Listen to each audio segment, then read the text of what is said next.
नमस्कार, मैं डॉक्टर दीपक धनखड़ बोल रहा हूं। पिछले भाग में हमने समझा कि सीकेडी पेशेंट को किन लोगों की बात नहीं माननी चाहिए। आज हम एक बहुत गहरे और जरूरी विषय पर बात करेंगे। सीकेडी में सबसे बड़ा डर क्या होता है और उसे कैसे संभालें। सबसे पहले एक सच्चाई, सीकेडी में शरीर से ज्यादा मन डरता है और कई बार यह डर ही कंडीशन को और मुश्किल बना देता है।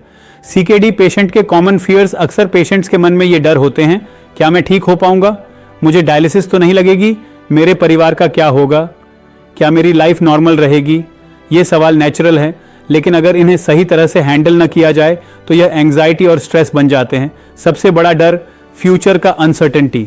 सीकेडी में सबसे बड़ा डर होता है आगे क्या होगा, क्योंकि यह डिजीज स्लो और अनप्रिडिक्टेबल होती है।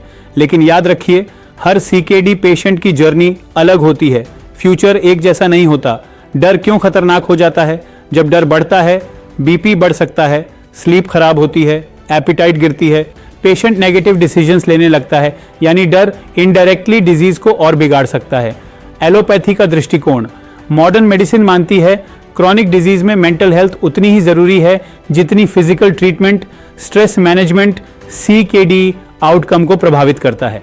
आयुर्वेद का दृष्टिकोण। आयुर्वेद मन और शरीर को अलग नहीं मानता। आयुर्वेद कहता है मन शांत होगा तो शरीर बेहतर प्रतिक्रिया देगा।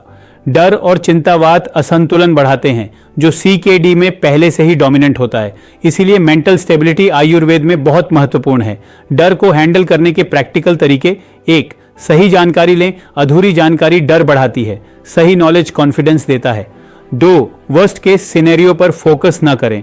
हर सीकेडी पेशेंट डायलिसिस तक नहीं जाता, हर केस अलग होता है। तीन, कंपैरिजन से बचें। फलां पेशेंट की हालत खराब हो गई, ये सोच डर बढ़ाती है, आपकी कंडीशन अलग है। चार, रूटीन और डिसिप्लिन बनाए रखें। जब पेशेंट एक्शन लेता है तो उसका कॉन्फिडेंस बढ़ता है, एक्शन फियर को कम करता है। पांच, खुलकर बात करें। डॉक्टर से और फैमिली से डर को अंदर दबाने से वह और बढ़ता है। सिक्स, नेगेटिव इंफॉर्मेशन लिमिट करें। हर दिन यूट्यूब, गूगल, व्हाट्सएप पर नेगेटिव चीजें देखना डर को बढ़ाता है। फैमिली के लिए सबसे जरूरी बात, फैमिली को यह समझना चाहिए पेशेंट को डराना नहीं है, उसे स्टेबल और कॉन्फिडेंट बनाना है। एक सिंपल सेंटेंस, हम आपके साथ हैं, बहुत बड़ा फर्क डालता है। पेशेंट के लिए एक सच्चा संदेश, अगर आपको सीकेडी है तो यह याद रखिए, आप अकेले नहीं हैं, ये एंड नहीं है। सही अप्रोच से आप स्टेबल रह सकते हैं। अंतिम संदेश, सीकेडी में सबसे बड़ी लड़ाई किडनी से नहीं, डर से होती है। जो पेशेंट अपने डर को समझकर उसे कंट्रोल करना सीख लेता है, वो डिजीज को बेहतर तरीके से मैनेज कर पाता है। याद रखिए, डर नहीं, समझ और संतुलन आपकी असली ताकत है। धन्यवाद। The award for most profound Ayurveda practitioner in Delhi goes to Dr. Deepak Dhankar. Ayurvedic kidney specialist Dr. Deepak Dhankar, ladies and gentlemen, is the founder and director of Dhanvantri Ayurveda.